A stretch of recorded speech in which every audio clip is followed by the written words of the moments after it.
Olá, meus amigos de todos os cantos desse imenso Brasil, bem-vindos ao AgriShow Labs, uma iniciativa da própria AgriShow com curadoria do Core Inovação. Estamos construindo o mais importante hub de inovação agrícola no Brasil para ajudar a potencializar as grandes soluções para toda a cadeia do agronegócio. E hoje é um dia mais que especial. Estamos no programa Grandes Nomes do Agro e temos a honra de receber aqui conosco o grande ícone da agricultura nacional. O seu nome é o mais aclamado, mais respeitado, inclusive no mundo. Para vocês terem uma ideia, em 2006 ganhou o World Food Prize, que é o equivalente ao Nobel da Alimentação. E seu nome foi cotado para o Prêmio Nobel da Paz em 2021. Estamos diante do Dr. Alisson Palionelli, o homem que reinventou a agricultura tropical. Mineiro de Bambuí,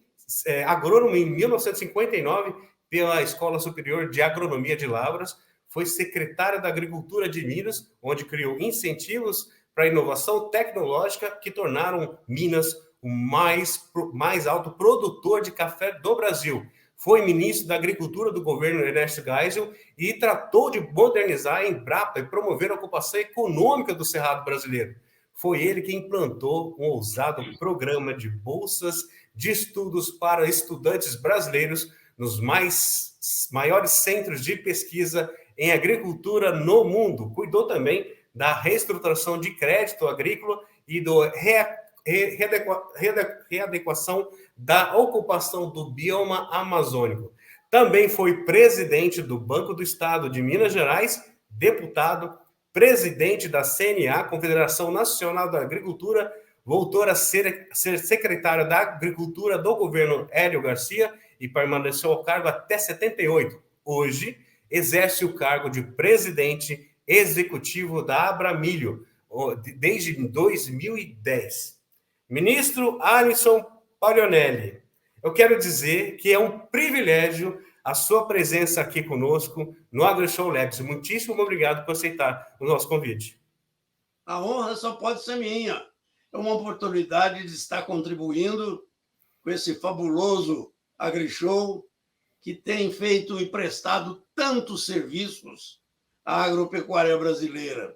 Esse AgriShow é uma marca indelével na história da agricultura brasileira. Participar deste show e desta data é uma honra para qualquer um produtor como eu, especialmente um agrônomo que ainda acredita muito no país. Todos nós acreditamos muito, ministro Palionelli. Bom, na nossa última live, a gente reuniu alguns agricultores que são e também representantes de associações agrícolas que referenciaram o senhor como grande responsável por colocar o Brasil na rota da autossustentabilidade alimentar. Um deles, inclusive, que foi um produtor rural de Minas Gerais, o senhor Makoto Sekita, ele contou uma história para a gente da migração que alguns agricultores fizeram do sul do país para ocupar várias terras do Cerrado brasileiro na década de 70. Verdade. E o senhor tem uma participação direta quanto a isso. Conte para a gente um pouco de como que o senhor conseguiu reunir tanta gente boa com uma missão audaciosa para a época, para transformar o Brasil, que até então era importador de alimentos, para ser exportador de alimentos do mundo inteiro. Conta isso para a gente. Olha, não há nenhum super-homem. Eu não fiz nada disso sozinho. Eu sempre tive muito bons companheiros, competentes, trabalhadores, acreditavam no que faziam, sonhavam como eu sonhei muito, e os sonhos deram certo, porque se transformaram em realidade graças à persistência e ao trabalho desses companheiros e dos produtores que nós chamamos para nos ajudar. De fato, foi um período muito excitante no Brasil. O Brasil, em 1974, já estava com sua economia muito desequilibrada. A nossa balança comercial estava seriamente atingida pelo custo dos alimentos. E nós importávamos demais. Nós importávamos 100% do trigo que consumíamos. Nós importávamos 50% do leite E você sabe que leite é um custo bastante significativo. 30% da carne. Nós importávamos ora feijão, ora arroz, mas ora exportávamos também, porque aqui o São Pedro é que mandava de fato na regra e ainda manda até hoje. Mas é importante saber que nós não tínhamos uma produção muito forte. Às vezes exportávamos mais um pouco de açúcar, de algodão, mas também, quando o mercado internacional voltava à sua plenitude, o Brasil, com a mesma facilidade que tinha entrado num desses vácuos que o mercado oferece, ele saía com a mesma facilidade, porque nós não tínhamos competitividade de tecnologia. A situação agravou demais em 1973. A criação da OPEP. Os árabes foram aconselhados, ao invés de brigar uns com os outros, se harmonizar e manejar melhor a oferta da grande riqueza da época, que era o petróleo. O mundo era um grande dependente de petróleo. E era o mundo todo mesmo. Era o mundo da cidade, era o mundo do campo. Os nossos fertilizantes, os nossos defensivos, quase todos vinham do petróleo. A nossa energia, como a da maioria dos países ainda hoje é, etc., todas vinham do petróleo. E o Brasil era um grande importador de petróleo. Quando saiu a OPEP, era 1973. O petróleo que custava $2,5 a $3 o barril aqui no Brasil, nós passamos a pagar $11 na semana seguinte. Ora, foi um desarranjo. Só que o preço não parou aí, não. 15, 19, 30, 40, 50, 60, 100, $120. Vocês imaginaram o Brasil importando 80% do petróleo que consumia? A coisa ficou apertada demais. O café, que era a nossa exportação mais segura, era o único produto tropical que nós não tínhamos muito concorrendo na produção. Tinha alguns, mas não eram muitos. Era o café. Esse nós dominamos. O Brasil chegou, em certa época, não em 73, mas bem antes, a ter 80% do mercado mundial. Em 73, nós já tínhamos aí os 25%, 30%. Mas, mesmo assim, era muito favorável, porque era onde nós sustentávamos a nossa balança comercial. Só que temos que levar em conta que o café não dava para importar alimentos e pagar nem 1/10 da importação de petróleo. E o Brasil entrou num ciclo de miséria. A família média brasileira, que tinha mudado, o Brasil estava mudando, tinha havido um plano de industrialização em 1930, quando o Brasil, nesta época, olha o que eu vou dizer, tinha 20% da população só urbana e 80% rural. De 1930 para 1960, quando o JK saiu do governo, o Brasil era outro. Ele tinha 50% da população rural e 50% urbano. Só que aquelas 50% que estavam no meio rural não conseguiam abastecer as cidades. O Brasil era um país de formação geológica muito velha, muito antiga. Os nossos solos eram fracos, muito degradados há bilhões de anos. Nós não tínhamos terras ricas, férteis, e nem estações definidas, como tinha o hemisfério temperado, onde você tem a neve por 6 meses, quanto mais próxima do Equador, menor o período, e menor a altura. Quanto mais longe do Equador, maior o período e mais alta a altura da neve que se forma no solo. Com isto, eles tiveram uma vantagem comparativa, porque a neve faz uma crestação, ela queima todo o solo onde ela é depositada. As pragas, as doenças, tudo de ruim queima ali. E a própria biologia é suspensa, ela paralisa por o tempo que tem neve em cima, de 4 a 8 meses, né? Então, isso era muito complicado para eles, mas dava uma vantagem comparativa, porque quando o sol vinha voltando na primavera, a primeira coisa que ele fazia era aquecer a neve e derretê-la e infiltrar no solo, umedecendo o solo. As sementes que estavam ali, num solo que tinha sido preservado, tinha dormido uma longa noite de 6 meses, estavam com suas reservas todas preservadas. Havia uma verdadeira explosão biológica, onde as plantas ali produziam mais. Podiam depois aparecer novas pragas, mas naquele momento da explosão biológica, era tudo uma beleza para eles. E com essa vantagem, eles dominaram o abastecimento mundial. Por 4.000 anos, enquanto teve terra no hemisfério temperado, ninguém ganhava deles. Eles produziam mais, se organizaram sua produção, seu sistema de transportes, seu sistema de organização de empresas, inclusive as produtoras. Criaram as grandes empresas comercializadoras do mundo, chamadas de multinacionais, deram a elas vantagem, davam subsídios, porque eles tinham uma economia forte na parte da indústria, e dava para subsidiar os agricultores para que eles tivessem sempre condição de produzir bem. Eram os donos de todo o abastecimento. Você sabe que o homem é gregário. Desde que ele se organizou a primeira vez, no primeiro núcleo, na vila, ele teve que...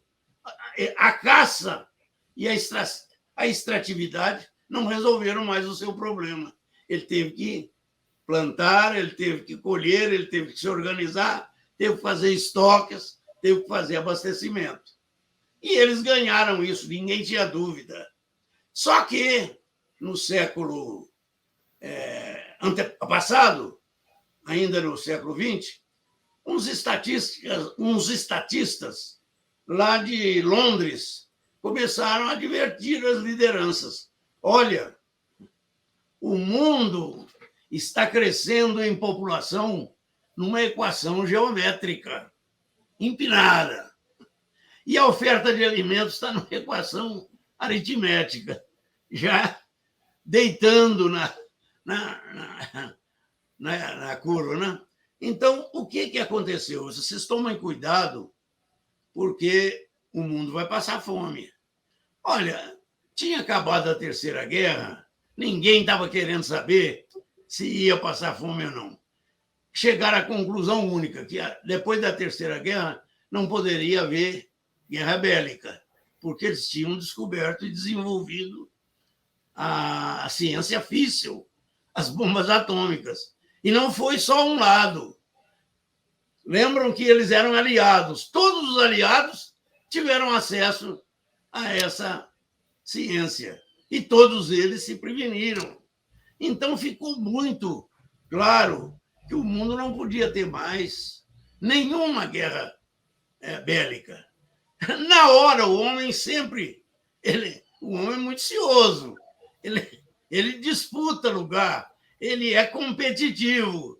Ele virou para uma guerra econômica. E a guerra econômica, o que ele teve que fazer? Se organizar sua produção, tanto industrial, extrativa e também a agrícola. E os países temperados, enquanto tiveram terra, era facílimo para eles, porque as suas terras tinham uma formação muito mais nova geologicamente. Foram formadas milhões de anos mais próximo. E elas eram muito ricas. Elas não tinham lixiviado, não tinham degradado, tinham todos os elementos da produtividade. Tinha toda a necessidade que precisa uma terra boa ter. Era neutra, tinha uma capacidade de troca fabulosa, tinha todos os elementos químicos, não só aqueles 4 grandes que eles tinham em abundância, o nitrogênio, o fósforo, o potássio, mas também eles tinham aqueles 143 elementos que nós já conhecíamos na época e sabíamos que era indispensável a produção agrícola. Eles deram show. Enquanto tinha espaço para crescer, cresceram. Onde estava o Éden, ninguém sabe. Uns falam que é na Mesopotâmia, outros falam que é na Europa, outros falam que é na planície central asiática. Era num desses lugares, que é onde a população era mais antiga. Só que as populações foram crescendo e ocupando essas terras férteis. E cada um que tinha mais facilidade oferecia alimentos mais baratos e a população estava crescendo, porque não era problema a alimentação para ela.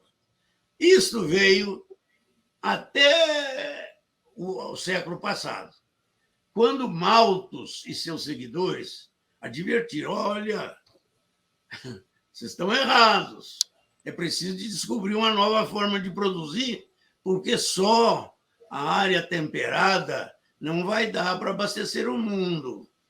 Ela tem limitação. A última grande área que foi descoberta no mundo foi a planície central americana, onde estão o Canadá e os Estados Unidos.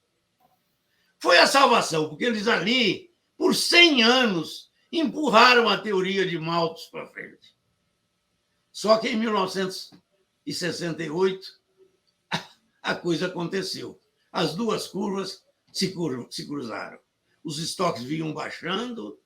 68 foi um ano muito ruim para o hemisfério temperado, chamado hemisfério norte. Os Estados Unidos perdem quase 20% da sua safra. A Europa perdeu quase 30%. E a Ásia teve uma seca cruelíssima que tirou dela mais de 50% da sua produção. E o mundo entrou em crise. Entrou tanto em crise que o americano, que sempre esnobou e fez política econômica e fez pressão econômica com alimento, teve que vir diante do mundo, através do seu presidente, fazendo o primeiro embargo não político. Tinha feito embargo político várias vezes, especialmente na Guerra Fria com a Rússia, porque a Rússia não era autossuficiente, como não é até hoje, como está brigando para pegar a terra boa lá. Esse é outro assunto que nós vamos ter que falar daqui a pouco. O que foi mais importante é que o americano veio a público e disse: olha, os Estados Unidos da América do Norte só tem 1968 em seus armazéns e silos os alimentos necessários para a população americana.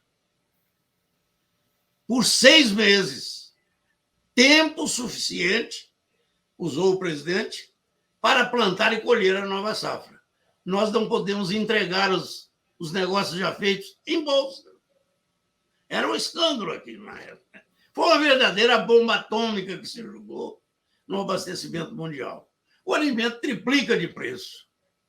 Mais do que o alimento, é o que está acontecendo hoje, quando há uma confusão dessa, o frete, especialmente o marítimo, faz a mesma coisa. Vocês viram, nós estamos aí desde a pandemia, apertado em frete. Há um ano atrás veio a China, que é a grande detentora da força de transporte marítimo no mundo.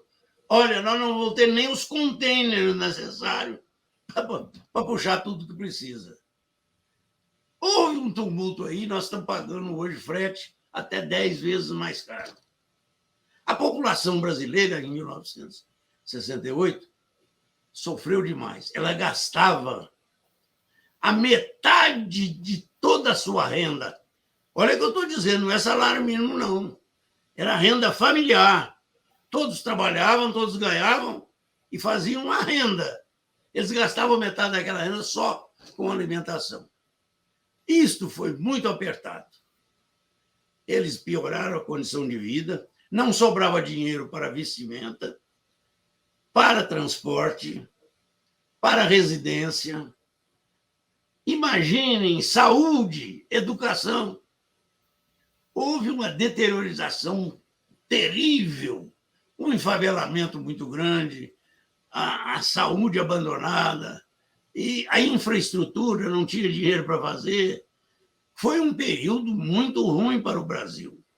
E nós tínhamos de arrumar alguma solução. Eu entrava no governo, junto com o presidente Geisel, em 1974. Qualquer economista que nós oferecíamos para debater com eles a economia brasileira, era com 3, 4 palavras, nós saímos convencidos que o Brasil não tinha vida econômica garantida por mais de 3 a 5 anos. Não tinha jeito. Nós íamos, com 3 a 5 anos, nós não tínhamos mais dinheiro para comprar o que precisávamos. Você tem que considerar alguma coisa. Se você deixar de comprar o petróleo, você vai ficar sem combustível, sem transporte, sem energia. E o combustível, naquela época, já era importante para muita coisa no Brasil. A indústria ia perder muito, e nós já tínhamos crescido na indústria, e assim sucessivamente. Mas se passava, não é isso? Agora, alimento, se você não tivesse dinheiro para comprar, com uma semana, o brasileiro estava morto. Você tinha que comprar. Você tinha que ter uma solução para aquilo. Não foi difícil no Conselho Econômico, e eu fui participar do Conselho Econômico, nós decidimos que a única solução que o Brasil tinha, petróleo, por acaso, o presidente Geisel tinha sido presidente da Petrobras. E ele, mais do que ninguém, sabia que o Brasil não tinha tecnologia para encontrar o petróleo que precisava, nem com 30 anos. Ele foi quem deu um avanço muito grande nos institutos da Petrobras, na Universidade Fluminense e na Universidade do Rio de Janeiro, criando ali aqueles institutos que nos facilitaram, 32 anos depois, descobrir o famoso petróleo profundo. Foi a salvação, mas... E nós íamos aguentar 32 anos daquele jeito? Tinha que mudar. Fizemos um plano estratégico, muito bem elaborado, não foi só eu que trabalhei nele, todo o governo trabalhou, todos os colegas que puderam nos ajudar trabalhamos juntos. Fizemos um programa para gerar conhecimento, porque a primeira coisa que eu saí como um louco, onde é que tem tecnologia para a área tropical? O Brasil é todo ele tropical. Não existia no mundo nenhuma agricultura tropical que fosse competitiva. Todos os países tropicais eram importadores, como o Brasil. Aquilo era terrível. Fomos atrás e não achamos. Voltei e falei, temos de usar tudo que temos com a maior habilidade e intensidade para gerar conhecimento aqui, porque o mundo não tem. É coisa nova. Você se lembra, a Embrapa tinha sido recém-criada, demos a ela uma forma de administração pública muito avançada, ela tinha autonomia administrativa, até financeira. O pesquisador pôde se voltar para a pesquisa de fato, só que ela não tinha gente, ela não tinha estrutura, e nós tratamos de fazer isso numa velocidade. Olha, mobilizamos toda a competência nacional. Eu era um andante, um viajante, um viajeiro errante atrás de quem me informa o que é certo.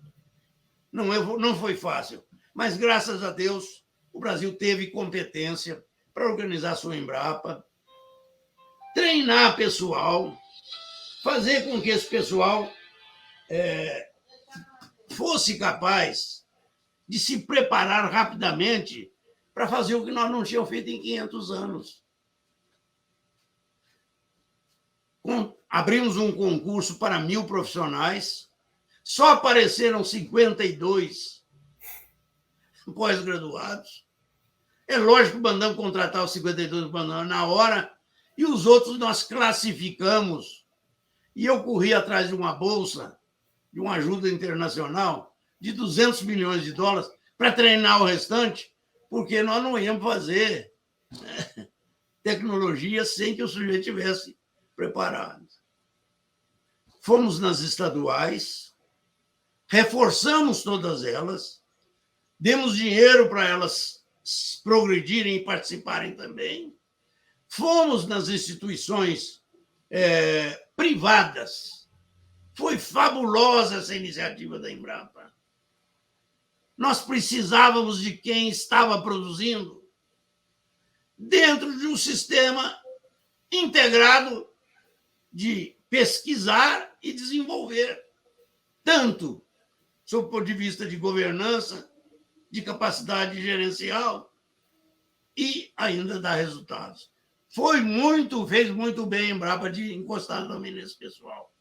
Pegamos o pessoal deles e mandamos 1.530 técnicos para o exterior, com uma bolsa de estudo que era mais do que o salário da Embrapa, para que o sujeito se dedicasse de fato, não se desvinculasse da Embrapa, tinha dinheiro para ir e voltar 3, 4 vezes lá fora, quantas vezes ele precisasse, para chamar seu advisor para um jantar num fim de semana, para um almoço na hora do trabalho, o que fosse. Mas ele queria que ele se entrosasse com quem conhecia as coisas. Olha, nós mandamos 1.530 técnicos para todos os grandes centros de ciência do mundo. Europa, toda a Europa. Estados Unidos, Japão, Austrália, Ásia. Olha, onde tivesse algum conhecimento, nós botávamos a agenda lá dentro. Foi muito bom. Esse pessoal treinou, eles foram com um compromisso que eles cumpriram, eles saíram daqui para ir conhecer a ciência lá fora, no mais alto grau que ela tivesse. Mas tecnologia e inovação era no bioma tropical brasileiro. Eles guardaram esse recado e essa responsabilidade, e eu tenho que dizer que essa moçada cumpriu muito bem. A Embrapa dominou um projeto integrado que envolveu todas as forças. Isoladamente, nós não tínhamos como fazer o que fizemos, não. Veio a universidade, veio a iniciativa privada, vieram 17 instituições estaduais de pesquisa e formamos o maior núcleo concentrado para resolver problema. E a coisa começou a funcionar. Aí que eu fui buscar produtor. Como que eu fui buscar os produtores? Existia um trabalho excelente da Fundação Rockefeller, que começou em Minas em 1948. As Acares tinham formado a Abicar. Ela estava em 22 estados da federação, naquela época, 21 estados. Estava em briga com o governo, eu acabei com a briga. Tornei uma empresa pública, eles tinham dinheiro para eles e para os estados. Eles iam fazer aquele papel importante, selecionar as inovações que fossem boas para os trópicos e levá-las ao produtor com o quê? Uma assistência técnica muito bem treinada e uma assistência creditícia que foi rigorosamente estabelecida pelos bancos que nos ajudaram, pelo Banco Central, por todos, o Ministério da Fazenda, para que aquele dinheiro fosse da forma mais racional aplicada e que desse resultados. E, além disso, vocês sabem que a extensão rural atinge também a família do produtor. Aqueles princípios fundamentais, quais são? Primeiro, o bem-estar. Até programas de água filtrada, de privadas, de esgoto, de construção de casas, de veículos, tudo isso foi muito bem estudado. E nós fizemos, através da assistência técnica, um trabalho junto à família que melhorou o seu nível e capacidade de produção. Ela veio com a obrigação de mudar. A mudança nós criamos através de um projeto que foi o mais agressivo que o Brasil já teve, foi chamado de Polo Centro. Ele aplicou a bagatela naquela época de 3 bilhões de dólares, era dinheiro para dar com pau, para que os produtores fizessem as mudanças necessárias. O Cerrado, que havia sido escolhido como bioma ideal para a gente recuperar, ele tinha que ter mudanças. Se você não preparasse fisicamente, as plantas iam ficar tortas iguais às do cerrado, as que você plantasse. No primeiro ano, arações profundas, gradeações, subsolagem e até máquinas de romper camadas impermeáveis mais profundas, nós chegamos a fazer e eles usaram. No segundo ano, no primeiro ano ainda, ele tinha todo o financiamento para mudar as condições químicas. Esse cerrado tinha sido degradado por 500 mil anos ou até mais. Ele tinha o dinheiro para comprar o fósforo, o cálcio, o magnésio, o potássio, o calcário, tudo aquilo colocado minuciosamente, acompanhado, para que o produtor realizasse da melhor maneira possível. A coisa começou a dar certo. O grande segredo, onde eu, como profissional e técnico, assustei, foi na recuperação biológica dos cerrados. Já no primeiro ano, nós começamos a discutir, olha, nós estamos fazendo uma aração muito profunda, vai queimar muito carbono, não é o ideal, vamos preparar, etc. E aí descobrimos um trabalho já existente, que era o plantio direto. Não araram mais a terra, não gradearam, fizeram o plantio direto, as máquinas mudaram de um ano para outro quase. Hoje nós plantamos mais de 40 milhões de hectares no Brasil só em plantio direto, onde você consegue incorporar os restos culturais. Com isso você traz mais carbono. Nós começamos a buscar onde existia matéria orgânica, colocar no solo. Tudo isso fazia o solo aumentar não só a matéria orgânica, mas a intensidade biológica que ele não tinha antes. E aí veio a grande surpresa. Eu ainda no governo, lá pelo 4º e 5º ano, comecei a observar que algumas áreas de cerrado no Brasil estavam estupendamente se transformando em uma agricultura altamente produtiva. E a minha maior alegria é quando eu comparava a produtividade dessas áreas com a do Corn Belt americano, que para nós era uma referência, não só por estar no mesmo continente, mas porque tinha sido a última solução do mundo para o seu abastecimento. Começamos a bater a produtividade. E aí começamos a ver, isso foi muito importante, Cleiton, que o agricultor descobriu que as vantagens comparativas não estavam lá, não. A neve, em 6 meses, só deixava de fazer uma safra. Aqui nós começamos experimentando, fazendo a safra de verão. Em algumas áreas continuava a chover. Eles se meteram a fazer a segunda safra. A doutora Joana Doberaine, essa mulher, para mim, ela já morreu. 14 anos na Embrapa, ela consegue, com um fungo, uma bactéria e a raiz da leguminosa, captar nitrogênio do ar. Aquilo, para mim, foi o sumo, o supra-sumo de uma vitória. O produtor brasileiro aproveita isso do máximo. Com esse esquema biológico, nós economizamos 80% do nitrogênio que os nossos concorrentes usam. Você imaginou isso? Além de economizar na soja, no feijão, na ervilha e todas as outras leguminosas, nós ainda deixamos no solo um resíduo. Eu sou um inveterado acompanhador disso.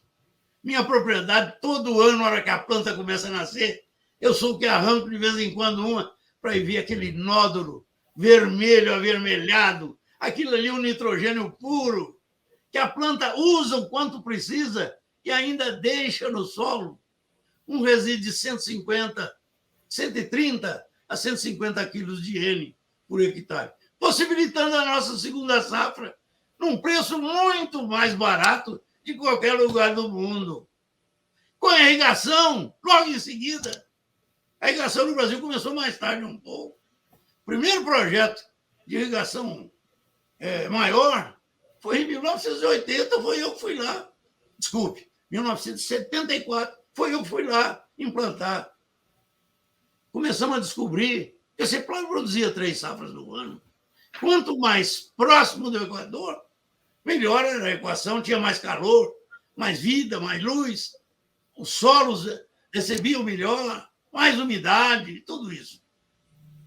Começamos a ver que nós éramos imbatíveis. O produtor foi quem descobriu que aqui, com essa nova tecnologia tropical, ele produzia 3 safras no ano. Produtos de melhor qualidade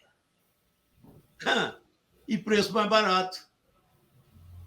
É tudo que você precisa para ganhar um mercado. Já em 1980, nós começamos a entrar no mercado internacional. E, ó, só para nós. Fizemos um estrago. Botamos o Brasil a exportar. E um grande feito foi realizado, que eu quero que o AgroShow mostre isso. Entre 1980, se você pegar um índice 100, para efeito de estudo econômico, o preço do alimento, um prato de alimento, custando 100, 20 anos depois, no Brasil custava 30. No mundo, a média foi 50. Essa foi, sem dúvida nenhuma, a grande mudança, porque nós mostramos ao mundo, veja o que eu vou dizer, que era possível produzir produto barato. A demanda cresceu violentamente e o preço caiu, porque nós passamos a concorrer com os tradicionais fornecedores. Deu nisso que vocês têm aí hoje. O Brasil é o maior exportador de alimento do mundo, ainda não somos a maior agricultura, mas é questão de tempo. Nós vamos bater tranquilamente. É um fato sucessório inexorável. E vamos ter o domínio na mão. Quem fala isso não é o Paulinelli, não. Não é o teimoso do Paulinelli, não. Quem fala isso é a ONU, é a FAO. Temos hoje as melhores tecnologias do mundo. Eu fiquei muito feliz quando a ONU escolheu a integração lavoura, pecuária e floresta como a tecnologia mais evoluída que o mundo já produziu. Nós vamos, numa área, trabalhar 12 meses produzindo sucessivamente, melhorando as condições da área. Você planta, você tem uma pastagem que não cabe um animal por hectare. Você, já no primeiro ano, faz uma boa cultura de soja ou milho, ou feijão, ou que você plantar, ou algodão, e recupera essa área, ele vai ter no mínimo 5 no ano seguinte, animais por hectare.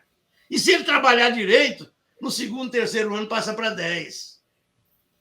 Essa é a perspectiva que nós vamos dar ao mundo, de que carne não é coisa impossível de fazer, não. Nós vamos produzir ou grãos, ou fibras, ou óleo, a pastagem para o boi, para a vaca. O boi produzia a carne, a vaca o leite. O leite, os chamados proteínas nobres do leite. Vamos produzir o frango, a galinha, o ovo. Vamos produzir o suíno. Nós levamos todos para o primeiro lugar. Já somos hoje o maior produtor e exportador de frango. Já somos o maior produtor e exportador de bovinos. E vamos seguir. Já estamos em 4º lugar nos suínos. Me dá mais 10 anos, depois nós vamos fazer uma conferência dessa outra vez, que eu vou dizer, olha, Cleiton, você se lembra? Em 2022 eu falei que nós éramos o 4º. Daqui a 10 anos eu vou te dizer onde é que nós estamos. O Brasil tem vocação para assumir essa sua liderança que nós, graças a uma posição séria de governo, que assumiu a responsabilidade, fez o que precisava fazer. Hoje eu estou muito feliz. O governo está em dificuldades. Nós temos uma dívida pública aí, por administrações, 15, 20 anos de má administração, de quase 7 trilhões. Eu pergunto aos meus amigos economistas, quanto tempo nós vamos conseguir pagar isso? 10, 12 anos, etc. Está bem, mas eu quero te dizer que nesses 10, 12 anos nós vamos continuar a crescer em agricultura. Já estamos produzindo, no ano passado, 110, 115 bilhões de dólares só no setor agrícola, dando ao país condições de sair ou de não ser perturbado por essas crises. Quantas crises econômicas que nós já saímos dela? É o setor agrícola. Temos que ter confiança, porque você vai dizer, mas acabou. Acabou, não. Eu quero ver outro 74 aqui agora na microbiologia, onde nós vamos substituir os produtos químicos pelos produtos naturais. O Brasil é o país mais rico do mundo em biotecnologia. Será que nós vamos jogar isso fora? Não vamos. De jeito nenhum, ministro. Essa mocidade que está aí é uma mocidade muito melhor do que nós. Eu tenho essa confiança. Eles são melhores.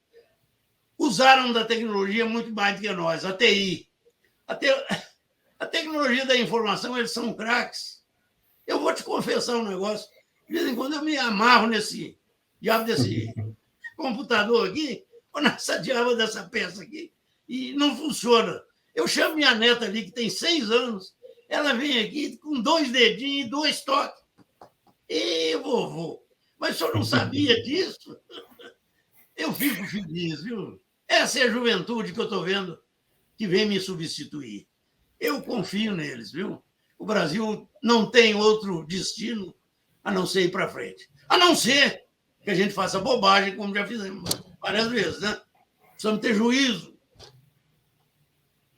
Ministro, essa foi uma aula magna que o senhor acaba de nos prover todo o nosso público.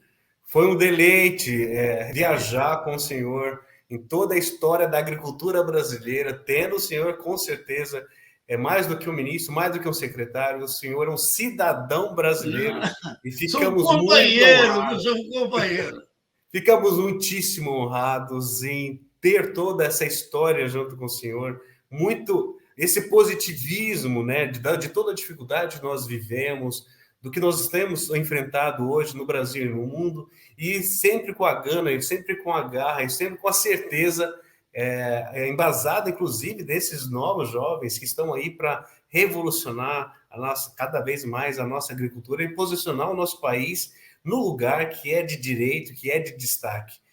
Eu quero encerrar aqui, mas assim, batendo palmas para o senhor, batendo palmas para toda a história. Para o agricultor brasileiro. Para o agricultor brasileiro e toda a referência que a gente faz.